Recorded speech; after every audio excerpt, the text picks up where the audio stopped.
He has never, ever defied Vladimir Putin. He won't. He's terrified of Putin. Trump is Putin's bitch. Another story that, I think is really worth paying attention to here, and then I'll get to your calls, is what's going on in Ukraine right now. President Zelensky was in Europe over the weekend and Monday.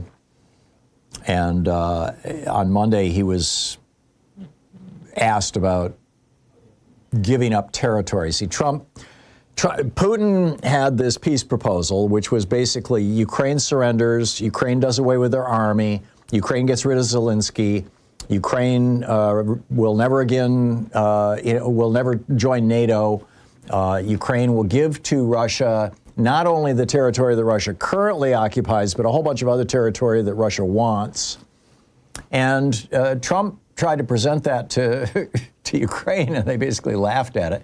And so they went back and they kind of worked out a middle ground compromise. But again, Trump is asking for Russia to be able to keep the land that they have stolen.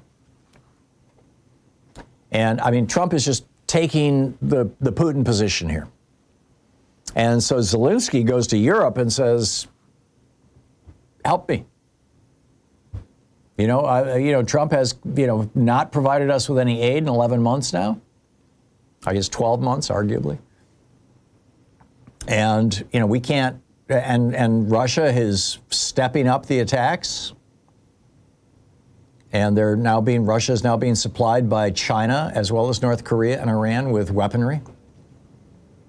And they're having some really serious attacks. They attacked a pharmaceutical place just a couple of days ago. This was got the story in here. Yeah, over the weekend, this is from the Washington Post. A Russian missile struck a major pharmaceutical distribution center near Kharkiv, destroying a facility that had supplied hospitals throughout besieged eastern Ukraine. Officials said it was Russia's fifth attack on a medical warehouse. So Zelensky goes and meets with these guys in Europe, and Trump is still complaining about this. He's still criticizing Zelensky. He says Kyiv is the obstacle. He accused Zelensky of slow-walking this plan, even though Moscow is refusing to budge at all. And so Zelensky met on Monday with British, French, and German leaders at 10 Downing Street, the Prime Minister's office. And then after that session, he flew to Brussels to consult with Mark Rutte,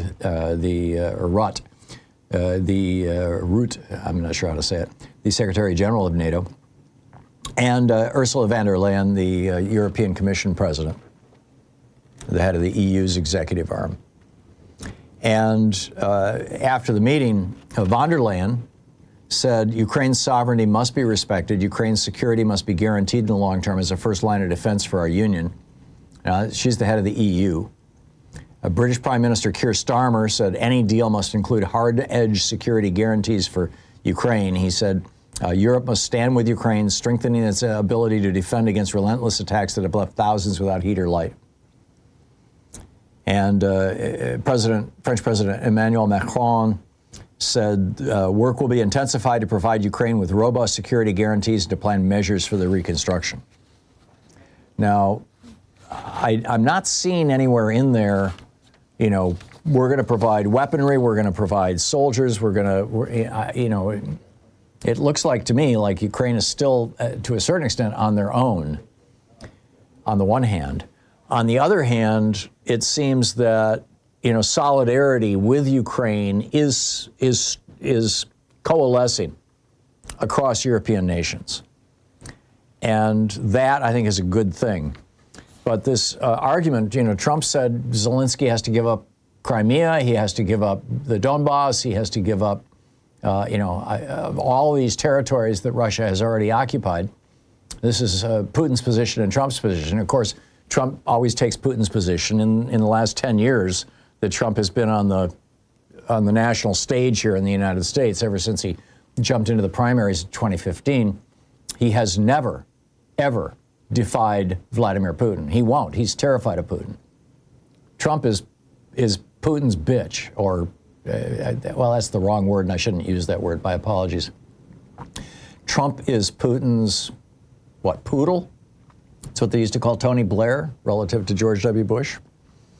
So this is, and apologies if I offended anybody, but I just, this is infuriating, that the President of the United States will not stand with another democracy as an autocratic dictatorship attacks that democracy, a European democracy.